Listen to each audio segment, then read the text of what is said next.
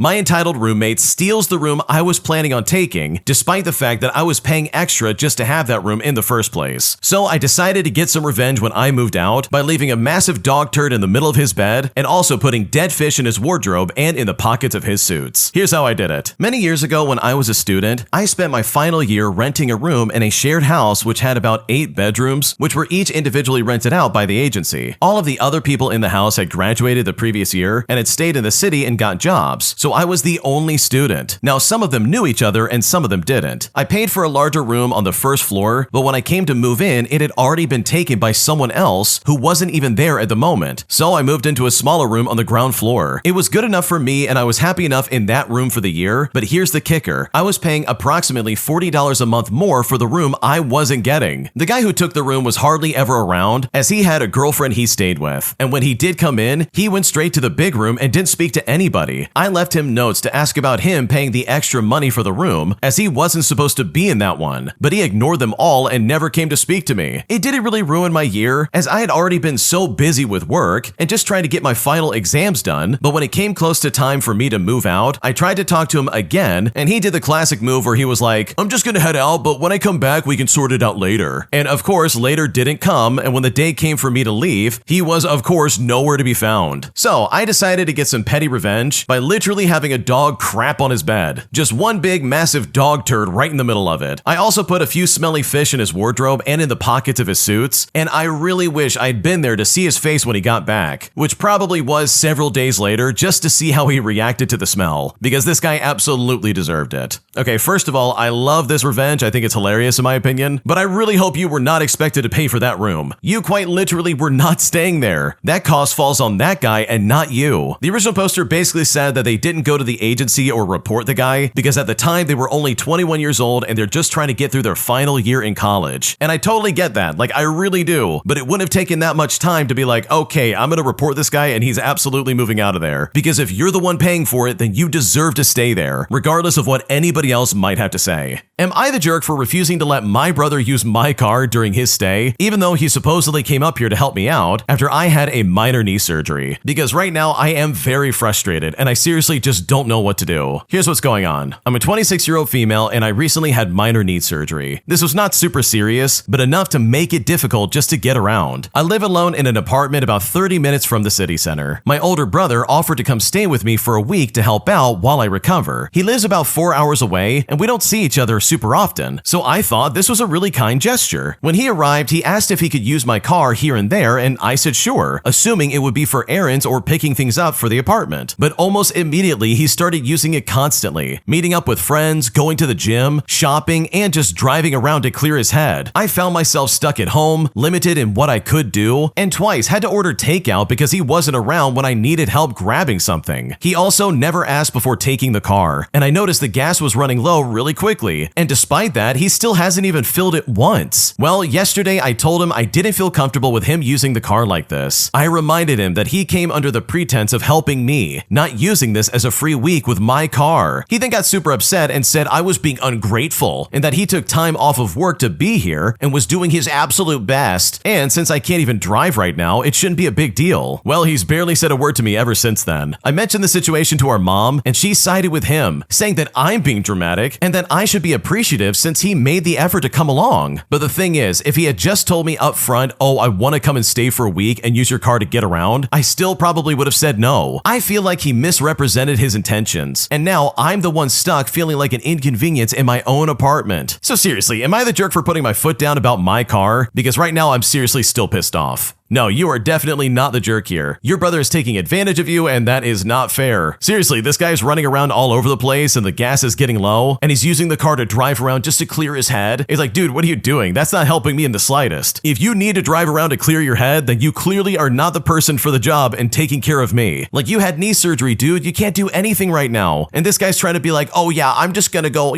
drive and clear my head or go to the gym and hang out with friends and all this other crap. So truly, if I was in your shoes, I would have done the same thing. I would have told him straight up, I'm sorry, this is not working and I think you need to go home. Because obviously he is not here to take care of you, and that really sucks in my opinion. An entitled idiot used my email address in a store that literally I had nothing to do with. So I decided to get some petty revenge by setting up an account behind their back and spending all of their loyalty reward points on cat treats. Here's what happened. Back in 2021, I started getting random emails from Tractor Supply asking me to rate my order. Now, I'm in the United Kingdom, so I had no clue what Tractor Supply was, but it turns out that they're in the United States and they don't even sell tractors. When the first email arrived, I thought it was probably a mistake. The customer making the purchase at Tractor Supply may have just given the wrong email address at checkout. I got in very early with Gmail, so my email address is very simple. It's understandable someone might have just made a mistake once or twice, but the emails kept coming. The simple solution would have been just to block the Tractor Supply emails. But I was feeling a little bit more petty, especially in exchange for using my email address to send spam to. Well, it turns out I could create a Tractor Supply account on the website, even though I don't live in the United States. And when I created the account with my email address, it connected my new account with the in-store loyalty profile this idiot has been using my email address for. I could see the full history of all their in-store purchases, from dog collars to cement, etc. When you make a purchase at Tractor Supply, you get points back on your loyalty account that you can then use to activate a reward. Well, the perpetrator was waiting until they reached enough points to get a $10 discount off of their next purchase. One of the other rewards rewards you can buy with loyalty points is a voucher for a bag of cat treats. So now every time I get an email from Tractor Supply about a new purchase, I log into my account and I exchange my newly assigned loyalty points with a voucher for a bag of cat treats. The account currently has 8 accrued vouchers, and it's now turned into a game of how many cat treat vouchers can I get before they notice. I don't know how it works in store or if there's a limit on how many you can have, but I'm secretly hoping on a future purchase, the perpetrator is then asked if they want their 20 free bags of cat treats added to their order, and only then will they finally realize that they probably shouldn't have used a random petty stranger's email address, because this clearly is not going to work out for them. Okay, I love this because this really is a unique way of like getting revenge on someone, because yeah, I totally get it. Some people just make the mistake and they're like, okay, I didn't mean to put in the wrong email address, but here we are anyways. But even then, I just think it's so funny that you could literally go through the trouble of making an email address and just screwing with all of their loyalty reward points. Like, that's hilarious if you ask me, and I love the fact that you did this, especially without them knowing. Because if they don't have a cat, then my god, they're going to be very confused when they try to redeem any kind of reward. Am I overreacting after my husband's boss refused to return my partner's $40,000 in tools after he quit? Because even though the police are involved and we literally tried to handle this as respectfully as possible, we still are facing no resolution of any kind, leaving me and my husband in a weird situation as he literally can't do his job without these tools in his life. Here's what's going on. So my partner recently quit his job after months of tension and disrespect from his boss. He was constantly belittled, being told things like, oh, you're a 1-year red seal, or I just don't need the attitude, and having his professional input dismissed in favor of random opinions from others. The breaking point came when the boss brought in some marketing people who owns a franchise, so you'd think the parent company would handle this, who were filming TikToks and spreading misinformation. My partner calmly corrected something that was wrong, and the boss flew off the handle, saying he was being disrespectful in front of staff. He told my partner to take the day off, and my partner said, if this is a fight, I quit. And the boss just doubled down, telling him to take the whole week off. So my partner quit clearly and calmly. Before leaving, he told the boss he'd be back at the end of the day for his tools. He separated the shop stuff from his own and locked up his personal toolbox, which holds about $40,000 worth of tools. This is his career and his livelihood. After he left, the boss started texting him. He was saying things like, I'm sorry, I really care, and then immediately started reaching out to a mutual friend, trying to get my phone number, even getting upset when they wouldn't give it to him because I had said no. But we stayed firm in the text messages. We're coming today for the tools, and this is not optional. It's how our family survives. We have 2 kids and I'm disabled and not working after nearly dying from an infection after giving birth. I had what's called sepsis, and this really messed up my leg and left me unable to work. These tools aren't just expensive, they are literally everything. We then called the non-emergency police line to have someone there to keep the peace, and the officer saw the text messages, including the boss admitting the tools were my partner's and agreeing to a pickup time. But when we arrived, the boss suddenly refused to let him in. The front desk staff gave the office the wrong number to the boss's rep, so we had to provide the actual number ourselves. The rep, apparently a relative, said that my partner wasn't allowed on the property anymore. Like, they literally are just playing games at this point. The police officer, who was honestly great, said the whole thing was incredibly stupid, but his hands are tied and told us to call again the next day. So now we're sitting here, still without the tools after trying to handle everything respectfully. We didn't escalate, we just want his stuff back. So am I overreacting by feeling completely violated and furious that they're holding his tools hostage like this? Should he be allowed to just leave his business during the hours and just, I don't know, decide when my husband gets to work? Because right now I'm freaking out and I don't know what to do. You're not overreacting. If anything, you're underreacting. This guy is literally holding your tools hostage, and in my opinion, it's time to up the ante. And I'm not telling you what to do. Like, I can only speak for myself, but if I was in your shoes, I would immediately start looking for a lawyer, because what's happening right now is completely unacceptable. Like, this is not only unprofessional, but it's also like them literally stealing from you and your husband. But also, if I can be completely blunt with your husband, why on earth would he ever leave that place without getting those tools first? If that really cost him $40,000 to have, and he can't do his job without them, why would he ever be like, I'll pick him up later? Especially if he knows how toxic these people are. His workplace is clearly volatile. Like, what's going on right now? Talk about a lapse in judgment. Like, that was really not a smart thing for him to do. He should have taken the tools with him and run out the door. Like, don't even pretend like they're gonna let you back in. Because look at what's happening, dude. These people suck. They're trying to hold those tools and be like, Oh, you can't come in here ever again. Sorry, can't let you in. and of course the cops are like, I can't do anything. I mean, just call back tomorrow, I guess. Because this is insane in my opinion. He even tried to get the original poster's phone number just to berate them and be like, I really do care, I'm sorry. Like, this is some crazy behavior, and honestly, if I was in your shoes, I would take it to the next level to make sure I get back what is rightfully mine. Because the way they're acting right now is completely unfair, and you and your family do not deserve this in the slightest. My entitled stepsister demands to move into the house my late father left me without her being expected to pay anything towards rent or literally anything with the house. But after she mistreated me and my father for the entirety of my childhood, I decided to shut her down and say no, choosing instead to keep her out of my house as she has literally never treated me like family. Here's what happened. Okay, so my dad passed away last year and left me his house. It is fully in my name. Now, there's no drama about that part, but here's what's getting really wild. My dad had been married to my stepmom for about 12 years. She has a daughter who we will call Claire, who I was never close to ever. We were teenagers when our parents married, but Claire made it very clear that I wasn't real family. She never called my dad by the name Dad, would exclude me from anything she planned, and simply loved telling people that we weren't related. And you know what? I just accepted it and moved on. After the funeral, which Claire didn't even attend, she messaged me, not to say sorry, not even to offer support, but instead to ask if she could move into the house for free. She said that she was struggling and that we were sisters now, and that dad wouldn't want her to be homeless. Meanwhile, she barely acknowledged my dad when he was alive, only showed up when she needed something, and now she wants to live in the one thing that he left me. Well, I told her no, I'm living here, and I'm not about to share it with someone who never treated me or my dad like family. When I said this, she flipped out and said I was punishing her for being a dumb teenager. Then my stepmom messaged me too, saying I was heartless and that family is family. But Claire never treated us like family until it became convenient for her. I'm just protecting what my dad left me. Okay, honestly, dude, this is absolutely ridiculous that your stepsister's acting like that. She didn't even have the decency of showing up to the funeral. You know, the bare minimum of what she would be expected to do. Like, good lord, that is so unbelievably entitled. And not just that, it's just toxic and nasty for no reason. From the sounds of it, you guys didn't do anything to Claire. I'm willing to assume that she had some kind of decent childhood, and her only grievance was that she now had step-siblings and a stepfather. So for her to not even apologize for the way she acted, but also to sit there and be like, oh, I was a dumb teenager, you can't blame me. Like, that's just stupid in my opinion and completely unacceptable. So yeah, if I was in your shoes, I would do the same thing. I would return the favor and be like, sorry, but it seems like you're gonna have to figure something out. Because last I checked, we're definitely not sisters. Because if we were sisters, you would have treated me better when we were growing up. If you like Am I the Jerk, you're probably going to love Am I the Genius. Check it out, link down below in the description. Also, go to AmITheJerk.com/submit if you would like to submit your own stories.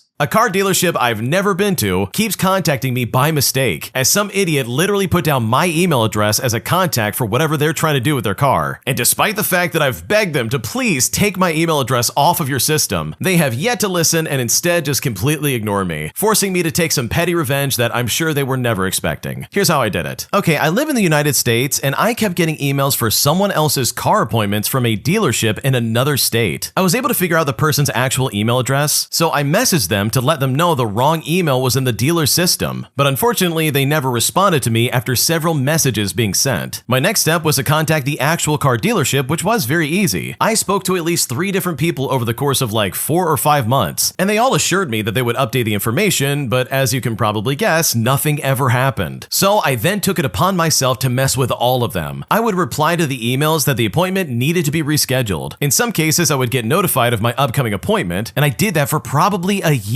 I could tell based on the emails that the vehicle was a new vehicle, so they must have had some kind of standard free services like oil changes that they were providing and setting up appointments for. After the first year of doing this, I decided I wanted to sell the car. I used one of the calculators the dealership provided, and I would set up phone calls to have sales reps contact me to discuss trade-in value and what kind if a new car is what I was looking for. And I can assume it was really confusing to the car owner when they were getting those calls. Now, over the course of this, I would also get surveys, and I would always indicate in the email that I would like a call back. And this is kind of a 2-for-1 petty revenge, one for the owner of the vehicle and one for the car dealership. Eventually, I stopped getting emails, but honestly, this should have stopped a long time ago. Holy crap, this would drive me up a wall. I get so many emails throughout the day, and the fact that they're not able to like take my email out of their system after calling like 3 different times, like dude, there is no way I would put up with that. That is super frustrating. So I love the fact that you stepped in and said, okay, we're gonna get some weird revenge on these people. Because honestly, this is exactly what you should be doing, especially if they're just gonna ignore you for months at a time. Like this literally is the least you could do, and honestly, I love the fact that you inconvenienced them because they absolutely deserve this. Am I the jerk for not giving an older coworker a ride home after she called me slow at work after I made a mistake that honestly I was trying to avoid? Because right now she is guilt tripping me hard and I'm not sure if I'm in the wrong. Here's how it happened. I'm a 23-year-old female and I've started a new job a few weeks ago and I'm still learning where everything is and how to do my job properly. I work in a big store and also have a learning disability, so it takes me a bit longer to learn things than the average person. I work with this older lady in her 50s who has been training me, and unfortunately I messed up a few times yesterday. This lady had been working at the store for about 20 years. I was raised by my grandparents, and I understand older folks can say things that may come off as offensive, even if they don't intentionally mean to. Well, she laughed at me and told me that I've been here for a few weeks, and I shouldn't be making mistakes. She had asked me if I drove myself to work, and I said yes, and she continued to laugh again, and asked me how I didn't get lost, implying that I'm slow. Now that really bothered me because as I mentioned above, I do have a learning disability, and I really do try my best at work. She was complaining about me to management, telling them that I was too stupid to even function, that they need to stop hiring slow people, and that they should just fire me altogether. The next time I saw her, I explained that I have a learning disability and that it takes me a little bit of time before I can get things perfect. I also told her that her comments were making me uncomfortable, and if there was any way that we could get past this. When I said this, she told me that I was being too sensitive and that my generation just can't take criticism anymore. At that point, I honestly decided to stay away from her and just focus on my job. Some of the comments she was making about me were making me feel uncomfortable. Now, I hope I'm not being overly sensitive, but I don't appreciate being insulted and verbally mistreated even after I try to communicate and talk it out like an adult. Well, fast forward to the end of the shift, and she followed me to the bathroom and asked me if I could give her a ride home. But you know what? I just told her, well, not today. And when I said that, she tried to make me feel guilty because of how old she is, and that I was denying an older woman a ride home. She then stated that I was being immature and that I was holding a grudge on her because of what she said. I walked away from her because I just wanted to go home and not have any more confrontation. But you know what? I honestly was just not comfortable giving her a ride home. I don't even know this woman. I also wasn't happy with the fact that she insulted me multiple times during the shift and made some comments about me that were completely uncalled for. I try to be kind and help out whoever I can, but I'm also not going to go out of my way for someone who has insulted me and made me feel uncomfortable. So seriously, with all things considered, am I the jerk for denying an older woman a ride home? Because right now, I'm not sure if I'm in the wrong. Okay, your coworker's being super inappropriate. She seriously is going to sit there and be like, wow, you're slow, you deserve to get fired. And then in that same sentence be like, hey, can you give me a ride home? Oh, you're not going to do it? Wow, you are so incredibly awful. It's like, dude, what are you talking about right now? You literally insulted me and called me slow in front of my manager. Why should I then be obligated to give you a ride home all because you're an old woman? And also, on that same note, if I was in your shoes, I would be reporting this lady to management of some kind. This behavior is so abnormal, it's not even funny. You don't deserve to get treated this way, and you absolutely should not have to put up with it. So no, you're not the jerk for denying this idiot a ride home. As far as I'm concerned, she can walk for the rest of her life, especially if she's gonna call you slow and insult you in this kind of way. An entitled Karen bullies someone over a public airport seat, literally causing a disruption that I honestly think could have been completely avoided. Here's how it happened. Okay, so I overheard this conversation in the lobby area outside my flight's gate today, and I honestly could not believe it. A lady came up to the woman sitting behind me and said something along the lines of, "You're sitting in my seat and I'd like it back." When the woman, sitting reasonably, said, "This is a public area, you can't just reserve a seat and expect people to get up for you," this lady went on a whole tirade. Something about how she'd been sitting there before, it's her seat, and she left to go to the bathroom for like 5 minutes, and she expects to be able to sit in the same place when she returns, which seemed kind of odd and unreasonable. Then she tried to shame the woman and said, "You see I have a brace on, I have a disability, just let me sit down," which would be kind of reasonable if she'd asked nicely. But here's the thing, there's also a bunch of seats all around, including right next to where they were. The woman sitting said this didn't have to be a big deal, and while normally she would probably just get up, she said she wasn't going to respond positively when people are being rude to her. Then some other lady joined in, and they were basically both berating the woman sitting over an extended period of time. They even tried to move her bags without her permission and would simply not let it go, even after the seat leaver sat down right next to her old seat. At a certain point, I asked them to please stop because it was just unnecessary conflict for no reason, and they seemed to actually think I was taking their side as they bullied someone for no reason. It was honestly Seriously, very delusional and very entitled behavior. Okay, someone in the comment section said exactly what I was thinking. They literally said, oh, I would sit in that seat until the end of time. And oh my God, I feel the exact same way. If you're gonna come at me with that kind of heat, then you better be prepared to catch the smoke, dude. There's no way I'm gonna put up with that. Like seriously, what did she really think was gonna happen? Did she really think she could like bully someone and treat them like garbage? And somehow they would be like, oh, you're right. I'm sorry I sat here. My bad. I'll move out of the way. Like, no, dude, at that point, you're giving them a license to double down. Like they're never gonna stand up now. They're gonna sit there forever.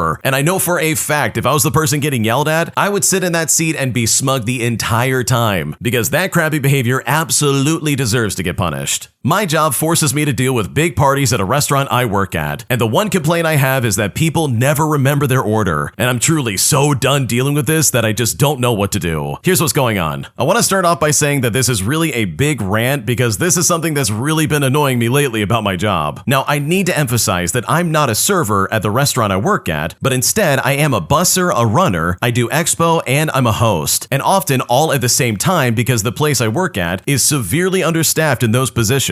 I don't know any other place to put this, so here I am posting my story on the internet. I work at a restaurant that is affiliated with a sports center, so we get big parties in the form of sports teams on the weekends. And typically a big party ranges from anywhere between like 12 to 30 people, but sometimes tables bigger than that can pop up from time to time. Even though I'm often feeling tired after weekend shifts, the people working are great, management is amazing, but sometimes the customers get under my skin to a degree that's honestly quite infuriating. The last 3 weeks have been something to behold when it comes to these big tables. For instance, we had one big party of 26 people, and not only did they spread out and take up 3 of our biggest tables, but they also made passing out the food difficult because nobody remembered what they ordered. At one point, I had to go to all 3 tables with a medium cheeseburger with no tomato and no cheese, and when I got to the table that all the kids were crammed at, they all yelled and laughed at me, saying, and I quote, "What idiot gets a cheeseburger with no cheese?" And mind you, these kids were at least 15 years old. The parents then started crowding me to get their kids, and yet I had a line full of food that needed to go out to the other tables during lunch rush, so I was definitely overwhelmed to say the least. Last week, we had another large party of 24 people. Nobody claimed their food, and it took 4 times as long as it should have to get the food to the right person, and then 10 minutes later, we get complaints from the table that they were missing a plate of chicken tenders. And then 5 minutes after that, the server came in and told us that somebody was switching around plates and nobody at the table had the right food. The plate of chicken tenders, which had been delivered to the first tables, was taken by some kid at the second table. And trust me, we know, we literally counted. But my last shift was a nightmare in and of itself. I was doing all 4 previously listed jobs at once because we had no host, and we only had 2 servers until 2:00 p.m. I didn't have time to breathe considering it was Saturday, which is when most big games happen in the sports center. But through it all, I had only one request for the day. Please, just please, let me go home on time that day specifically because I had a brother and sister-in-law visiting, and they were severely jet lagged, especially because they had my niece and nephew with them, who go to bed early anyways under even regular circumstances. Well, not only did I end up clocking out nearly an hour later than I was scheduled, I was surprised with a request to train the new guy in the last hour of my actual shift. Luckily, the evening host was there by then, but I'm not afraid to say I had quite the breakdown in the car on the way home. The customers were particularly annoyed that day too because service was slow, and for the big parties, lo and behold, and you'll probably never guess this, most people didn't claim their food. And to the one party of 12 that did know what they ordered, oh God, thank you for working with me. But that was like one party out of several. And sure, we get big parties all the time, but please, to anyone who might be reading this who's part of a big party, please work with us and remember what you order. Sometimes runners don't have servers to help them, let alone notes on what dish goes where. If you order a grilled cheese, don't say you ordered chicken tenders. I'm not saying memorize everybody's orders at the table, but if I call out your food, maybe raise your hand or something. It helps a ton, especially when we have a full restaurant. Okay, dude, I cannot describe to you how much I relate to this post. Like, dude, I have played these games before, bro. I know exactly what this is like. It is the most frustrating thing in the world. You're telling me that you can't remember the single thing that you ordered to eat that night? Like, are you kidding me right now? Like, dude, get a grip, figure out what you ordered, and seriously pay attention when I show up. Because the original poster is like living my life like just a few years ago. Like, dude, you gotta be kidding me right now. You're telling me, the person who works here, that you don't know what you ordered? I literally can't stand your kids, and you're telling me you don't know what you ordered to eat tonight? Like, dude, what are you even doing here? This is some weird convenient amnesia that I'm having to like sort through. Like, what is going on right now? So to the original poster, I know your pain, I know your struggle, and my God, I know exactly what you're going through. Because this does really suck as much as they're describing, and I would not wish this on my worst enemy. Two entitled boomer couples make a scene at a local Taco Bell after they refuse to use the kiosk to order their food. And I'm honestly blown away by the way they acted because this really was not that big of a deal. Here's how it went down. So anyone who's been inside of a Taco Bell within the past few years knows that they've done away with their cashiers. They still have employees who handle transactions if you need to pay by cash, but otherwise you place your order on kiosks. Personally, I think this is best for everyone, all things considered, as you can customize your items however you want, and the employees can focus on making orders instead of having to take orders. Now, I've always heard stories of boomers freaking out when they have to use them, but had never actually encountered it until today. In walks boomer couple number 1. They notice other people placing orders on the kiosk, so they walk up to them. A few minutes later, I hear a commotion, and I notice the wife starts yelling about how it's too confusing, and how could anyone use these? Why am I expected to use this? Well, cut to the annoyed employee who has to walk over and place their order for them. Not even 15 seconds later, she places their order for them, and they're still mumbling under their breaths about how stupid this is. But then 20 minutes later, in walks boomer couple number 2. I wonder if the same thing's gonna happen, and sure enough, it is. First, they walk up to the counter and start staring at the electronic ads that are playing. An employee notices they're confused and asks them if they need any help. They then say, "Well, where's the menu? Why are there only pictures of your food up there?" The employee then has to explain that the menu is on the kiosk and they don't take orders at the counter. The look on their faces when this was said was so bizarre, like the employee had just personally insulted them. They take one look at the kiosk and they give a flat, "No, we aren't using that. You're gonna take our order or we're just gonna leave." Well, cut back to the annoyed employee from the first interaction, walking right back over to the kiosk to place the couple's order. They then start freaking out because they don't want to place an order at the kiosk. They want the employee to take the order at the register. The employee explains again that they don't do that anymore, and she once again tries to start their order on the kiosk. The boomer couple then argue some more before giving in and telling the employee their order so she can punch it into the kiosk. She goes into the back to make their food, and the boomer couple move to the side, and I hear them make some kind of remarks about, "Oh, how can these people expect to make $15 an hour if they won't even take our order?" Which honestly is an insane thing to say because this really is the easiest thing to figure out. Okay, this is so annoying and just completely weird in my opinion. Like, seriously, the kiosk at any of those like restaurants could not be easier. I'm kind of indifferent about them. Like, if it's there, I'll absolutely use it and I totally get it. But to stand there in front of everybody and make a scene out of that, like, dude, you've got to have some real like lack of social awareness to make that happen. Because you would not catch me dead acting like that. I would just walk up and do it and get it out of the way. Like, I don't want to be there longer than I need to. So yeah, this behavior is really dumb in my opinion, and there's just no reason to freak out over this. My entitled toxic coworker refuses to listen to me when I say he needs to keep his crap off of my stuff, forcing me to get revenge in a way that he will truly never forget. Here's how I did it. Okay, so I design and make leather gear that I sell at Renaissance fairs around the country. I do this with a couple of business partners, and we travel together in a large RV that we use as both living quarters and workshop. Now, me and one of my partners do most of our work on large, very expensive, very specific industry leather sewing machines. She and I have a rule that no one may touch our machines or place anything on the attached sewing tables without our express permission. They are our livelihood. They easily break, and they're both expensive to purchase and incredibly costly to maintain or repair. When they break down, it means we can't produce more products, we can't keep up with the sales, and it can be very difficult to find a specialist qualified to make repairs, hence the no touching rule. Well, we used to have this partner who refused to respect this boundary, and it's funny because he would have a meltdown if anyone touched his work area, but he also had zero consideration for anyone else's space or work. He would constantly pile anything and everything on and or around our machines. He always claimed he forgot or the area was clear so it was okay for him to use it. This guy had an all cast iron, non-enamel Dutch oven that he would use, clean, oil, and then just leave on the sewing tables. And I would have to scrub the work surfaces every time he did this just to be sure the cooking oil didn't stain into the leather. Not to mention that he would always bang into the machines and we'd have to fix and readjust them before they would even work again. The first time this happened, we asked him nicely to please not do it again. On the second time, we told him to stop his disrespectful actions. But when the third time came around, we finally decided enough was enough. So I took his extra oily, giant, heavy pot and I put it on his bed under the covers, half on the mattress and half on the pillow. And when I did this, oil and cooking grease soaked into everything. And you know what? He headed to bed late and had a to change all of his bedding before he could go to sleep. And yes, he absolutely had an enormous fit in the process. But I told him, well, the area was clear, so it must be okay for me to put stuff there, right? Well, after I did that, he never put anything on the sewing tables ever again. We severed ties with him not too soon after that, as you might expect. And no, this was not the only manifestation of his penchant for being a complete jerk. Because trust me, this is only the tip of the iceberg, and honestly, I'm glad we parted ways. Oh man, this would really piss me off. Imagine you have a sewing machine that literally is your job. If that thing breaks and you can't use it, then guess what? You can't work, you can't pay your bills, and then everybody suffers. So for this idiot to put his Dutch oven all over their workspace was just completely unacceptable. Because holy crap, does he know better? Like, dude, the second someone asked me, hey, please don't put your stuff there, I would make a serious mental note that no, I cannot put it there and I need to find a new home for this. Because otherwise you're screwing with someone's like livelihood, dude. You can't do that. And it doesn't sound like these are like your run-of-the-mill sewing machines. These sound incredibly expensive and very particular. Not to mention it's sewing together leather, like a really hard substance, so it's probably a very specific machine. So for him to break it when they're at a Renaissance festival in like the middle of nowhere, like I don't blame the original poster for being pissed off beyond reason. So in my opinion, I think the revenge they enacted on this guy was completely deserved. This guy was disrespecting your space, he was not listening to anything you're saying, and he was hindering your ability to make money and make a living. So I think it was only right that you return the favor and hinder his ability to get a good night's sleep. My mom's new psycho husband demands that we hand over our entire inheritance from my mom after she passed away recently, claiming that he deserves it way more than we do, despite the fact that he has literally made our lives a living nightmare for far too long. Here's what happened. So I've been reading these posts for ages, and I'm always shocked at the level of entitlement some people feel. This happened a few years ago to my sister and myself, and I figured I'd share some of the madness that comes my way as well. Mine and my sister's mother passed away whilst my sister and I were in our early 20s a few years ago. Unfortunately, our father is not involved, so we are very much a small family unit now. Prior to this, my mom did not make great decisions, especially regarding her chosen partner. After being the other woman for 7 years, he divorced his first wife and married my mom 6 months later, and my mom sadly passed away a year later while in her 40s. Now, her chosen partner, let's call him Richard because he's a complete jerk, was a completely disgusting loser. He had been leering and making comments to my sister and I for years, and my mom just didn't care as long as she was happy. She even told me once that she would choose him over me if it came to that. Now, this is to say that my sister and I despise this man with our very souls, and the only reason that we put up with him was for our mom. So our mom passes away, and we now ask ourselves, now what? Well, Richard is made executor for the estate as per my mom's will. He gets to live in her house until he dies, even though it's in mine and my sister's names. But any money is to be distributed to my sister and myself. And as you can probably tell, this was definitely not Richard's plan. I very luckily work in the same offices that were handling my mom's estate, and I get asked one day to sign some documents, and thank God I noticed that Richard had put his account as the payee rather than the trust for myself and my sister. This is also about $500,000 in our currency, by the way, that he has elected to pay out to himself with no instruction from the will, and have my sister and I sign it away under the guise of handling everything for us. Well, my sister and I immediately cut him off. We shut down the transfer and began the legal proceedings to have him removed as executor. My grandfather, who adored my mom to the ends of the earth and back, tried to speak to Richard to see why he would do this. But according to Richard, he deserved it. After putting up with my mom and her kids, he deserved to be paid, and he deserved to live in her house for free until he dies. This man, who was making suggestive comments to both me and my sister, who pressured my family into uncomfortable situations, who convinced my mother that my sister and I were just against them, felt that he deserved more than my sister and I. You know, the two people who had just lost their mother. Like seriously, what's going on? Well, I made sure to put him through Hades. Lawyers meetings after lawyers meetings, which thankfully led to him moving out and give up any executorship, but he still ended up getting some money in exchange for disappearing from our lives. All I can hope is that his entitled self is just lonely, bitter, and miserable. Karma is the fact that he is divorced, a widow, and his kids won't even speak to him, and no amount of money is ever gonna fix that. Holy crap, imagine having somebody step into your life like this for less than a year, treat you and the rest of your family like crap, and then try to steal your inheritance from your mom. Like, this guy is definitely not your stepdad at all. This is just your mom's partner that unfortunately she flocked to for some stupid reason. Like, you don't deserve this kind of crap for a second. So I am so glad that you got him out of that house and out of your lives, because the alternative is you not reading those papers and unintentionally giving everything away to that weirdo, which would have been an absolute nightmare to deal with, especially considering considering how creepy this guy's been in the past. If you like Am I the Jerk, you're probably going to love Am I the Genius. Check it out, link down below in the description. Also, go to AmITheJerk.com/submit if you would like to submit your own stories. Today, I got offered a job at a fine dining restaurant, but I'm really turned off by the interview process that I went through, as I felt very dismissed and very rushed, leaving me wondering if this is the place I should work at or if I should run away and find something else. Here's what's going on. Okay, I want to preface this by saying I only have 5 months experience at a casual chain restaurant, but I have been applying to jobs because I'm not making that much money, and one of those jobs was at a fine dining establishment. I receive a text giving me 2 interview times to choose from. I choose the date, which was 2 days later, and then come in the day of and was greeted by the hostess. She then asked me which manager got a hold of me, since there was currently no manager on duty. She then proceeds to tell me that the manager that messaged me was actually off that day, so the restaurant owner would interview me when he comes in. About 15 minutes later, he walks in, asks me for my name and a handshake, and then says he'll be right back with me. He starts doing other things with the employees and such, probably helping with opening procedures, but I'm honestly not really sure. He then comes back to me, apologizes, and starts speed walking to a conference room as I try to keep up behind him. He then tells me to take a seat and then began to ask me what job I was applying for, if I ever worked in fine dining, why I want to leave my current job, etc. Now, overall, the interview felt very dismissive. He would interrupt my answers halfway through them because he had to answer a text message, and even got up at one point to scold his employees for letting the phone ring over 3 times. He literally screamed, "This isn't how we set up ourselves for success. The phone was ringing too long. Go check your sections." And mind you, there were no customers at the restaurant. They had just opened and everything was already set up. At this point, I'm feeling like this was almost a show to try and get me to leave, and I was wondering why I was even asked to interview in the first place. But he then tells me that training is for 2 weeks, and then asks me if I'm up for it and if I can do the classroom training since there's so much that I need to learn. I said I was willing to learn, but that I will get back to him by tomorrow. So honestly, is it worth going in to try and train? I really did not enjoy how the interview went, and the first impression was not good at all, but I need the money and fine dining seems the best way to go for it. So should I still go and see if this is like a right fit for me? Because at this point, I'm not sure what to do. Okay, in my opinion, this sounds like a nightmare waiting to happen. Like, some people in the comments section have said this pretty well, but yeah, this guy sounds like an egomaniac. He probably wanted to set himself up as like this go-to boss who's like, "Oh yeah, we answer the phone on the first ring, not the third ring," and literally is interrupting you the entire time to pretend like he's answering a text message. Like, dude, come on, this is so stupid. And I think you're right to be like, "Oh yeah, this seems super performative," because that's exactly what it is in my opinion. He's making you wait to have your appointment. He's trying to micromanage and act like he's super involved in the restaurant, because I guarantee you that not only is this classroom training gonna suck, like you're probably not gonna learn anything valuable, but also I bet you anything you will never see this owner ever again. He will disappear into the shadows and collect his paycheck like he always does. So yes, if this was me, I would be running for the hills, because this job does not sound like a good one, and I'm sure you can do way better than this. My work colleague makes my life a living nightmare, as they demand that I do the same work as everybody else, despite the fact that I have an injured back. So I decide to maliciously comply by getting a note from my doctor effectively banning me from any physical work for like 3 months, which then makes my colleague incredibly angry in the process. Here's what's happening. Okay, the background here is that during work, I had an incident that damaged my back. I had slipped discs that just didn't resolve, and subsequent additional damage due to unnatural wear and tear from compensating for poor posture.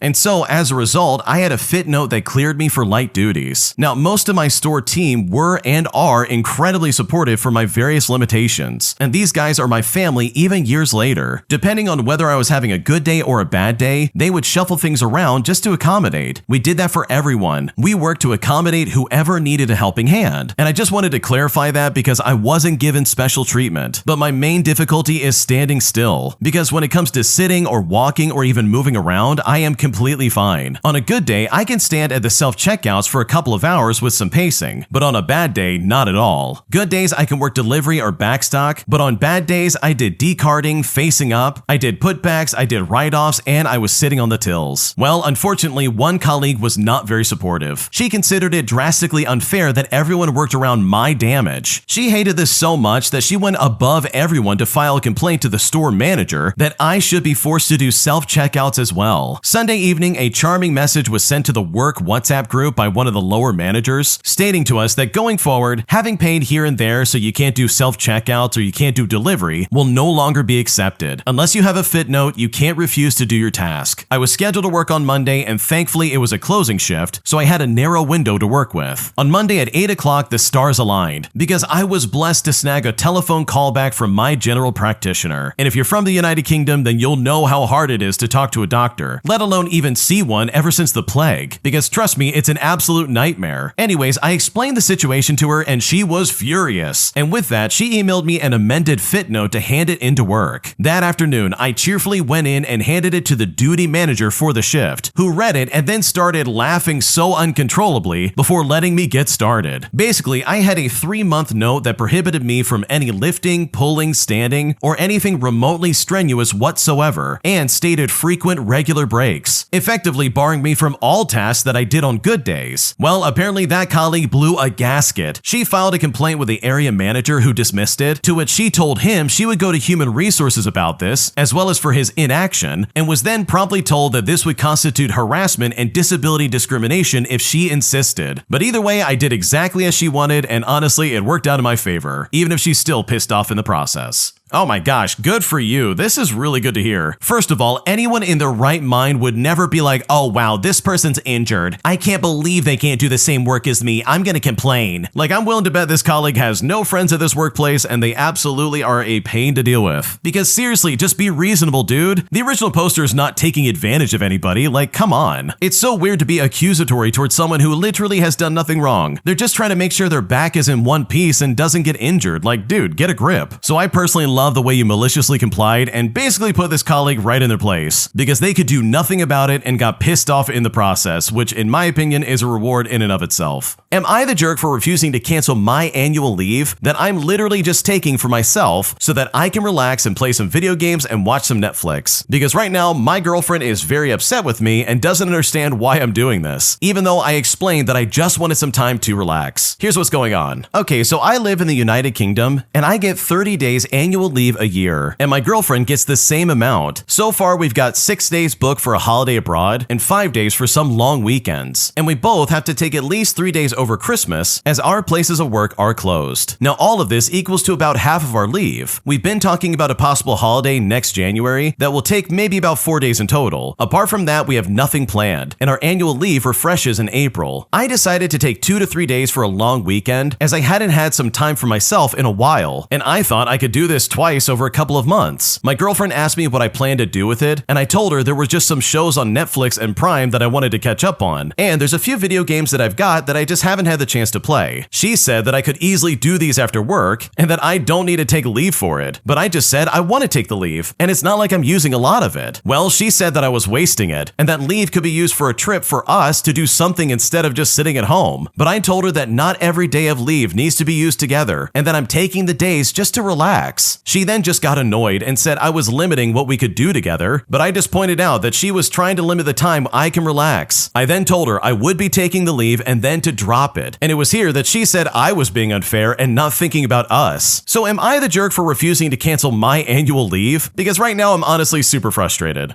Okay, no, I don't think there's anything wrong with what the original poster's doing. If they want to take time off and play video games and watch Netflix, then go for it. There's nothing wrong with that. Like, the original poster's right. You don't need to plan everything out anytime you take leave, and it's gonna refresh in April anyway, so like, you might as well use it now. So no, the original poster has not done anything wrong, and I think they are completely justified in taking leave as they please. Am I overreacting after my wife broke an irreplaceable family gift of mine, all during a fight about her overspending on our budget? Because right now, I'm struggling to forgive her, as she has literally refused to apologize for this. Here's what's going on. I'm a 27-year-old male, and I'm really struggling to forgive my wife after a fallout from a fight. It escalated to somewhere it really didn't need to go, and I just need an outside perspective. For some context, we were high school sweethearts, and we're married now for about 3 years. We're not only partners, but we are best friends. She knows me better than anyone else, and we've been through a lot together. Our relationship was never perfect. We've had our ups and downs, but usually we can communicate to common ground, and I never doubted doubted that we were a team, but a constant fight lately is about budgeting. We don't exactly see eye to eye on upholding it. Circumstances have changed and the budget was more relaxed before, but it simply had to be tightened because of the increase in rent. Now, the budget isn't unreasonable, and it keeps us in the boundaries of living within our means, but overall, we're just making sure we have everything covered first, all before spending elsewhere. It's not so different than the system we already had, but now that the budget is actually locked in, my wife has issues sticking with it. The other day, she went over the budget on an impulse purchase, and it put us in a bind on a bill, and I only found out what happened when I saw the deduction. She said she couldn't resist the deal and splurged a bit. She thought she could pay it back before I noticed, and before the other bill was due, and that simply didn't make me feel better about any of this. I then told her that I wish she would have just communicated with me since it went over our budget, but she said she wasn't a child who needed permission, and that she intended to return the funds. We then got into a fight, and it was the biggest one we had had in a while. Now, I had this pottery piece that was a gift from my great-grandma. We were very close, and she handcrafted it for me. Well, my wife broke it during our fight. She literally slapped it right off its shelf. I was too far away to grab it, and she never even attempted to. And as you can guess, the pottery was smashed to pieces, and I swear she did it on purpose. I watched her make eye contact with it before swinging her hand, and I feel like she was angry at me and retaliated in the moment. And I'm now really hurt. The pottery was irreplaceable. My wife knew how much it meant to me, but she hasn't taken accountability or apologized. She only keeps saying that it was an accident, and now she's being extra affectionate verbally and physically. But you know what? I simply haven't been receptive. I know to someone else it was just pottery, but it meant a lot more to me. I don't want to believe that my wife broke it on purpose, but I can't shake the possibility that she did. So I honestly just don't know. I'm struggling to forgive her. I don't want to build resentment or fight anymore. So am I overreacting, or is there any way that I'm in the right? Because right now I don't know what to do. Okay, I want you to understand that yeah, she did that on purpose 100%. She looked you in the eye and smacked that specifically off the shelf just to hurt you. She knows how much that meant to you, and she knows that it's something that was irreplaceable. So she smacked that off the shelf on purpose just so she could hurt you in some kind of way. And this is all because she's overspending. Like, dude, think about it for a second. This is so messed up. And the part that would drive me crazy is that she did not even apologize. She's trying to be verbally and physically affectionate, but it's like, dude, not even like an apology of some kind? Really? You're just gonna act like this didn't happen and try and be on your merry way? Like, that is unacceptable behavior in my opinion. That would drive me up a wall, and I just don't care who you are. So no, you're not overreacting here. I would have a very hard time forgiving someone if they're not willing to apologize and admit fault, especially something that was a family heirloom of some kind that you just cannot replace. Because in my opinion, she absolutely did that on purpose. My close friend of 5 years dropped out of my wedding out of nowhere and is now dropped off the map and completely ghosted me. And right now I'm wondering if I did something wrong, because at this point I seriously just don't know what to do. Here's how it all went down. Okay, so this is all a bit complicated and I'm still very hurt and confused about losing a friend, so bear with me. I met my friend about 6 years ago, and while we were not besties, I would say that we were close. We went on vacation together and we shared a room. She was going to attend my wedding, and about 2 weeks before the date, when I sent out details about the bachelor party, she texted me and said, "I am no longer attending your wedding." And that was all. I asked if something was wrong or if she wanted to talk about something, but I got no response. Now, many of my guests were confused that she wasn't there and asked me later, but the only explanation I could come up with was the following. About a month before everything happened, I was going to buy one of her courses. It's like this marketing course, and I wanted it for a while, but I had to save up for it as it ran for about $1,000. Well, I guess the pricing changed, and they now had a sales call to get the course instead of a sign-up version it used to be, and the course ended up being like 3 times the price now. Now, I still signed up, albeit feeling unsure about it, but the sales rep didn't show up to our follow-up call that night, and afterwards they hadn't even responded or sent full materials in 48 hours. So at that point, I just asked for a refund. Now, I was absolutely professional at any point of that conversation with the sales rep, so it honestly still confused me, because I never expected me wanting a refund to affect the relationship to the point that someone would basically ghost me. Well, I shared this story with 2 of my friends that asked about it, and everyone says it sounds off and how sometimes people just change, but it didn't really help me understand or make peace with what happened. I assumed that even if something hit a nerve, someone who calls themselves my friend would at least just ask me about it, and never would I have assumed that someone who was attending my wedding would be able to cut me out like that no problem. I'm still debating if I should say anything at some point, because I would apologize if I knew what it was all about, because right now I'm honestly so confused and I just don't know what to do.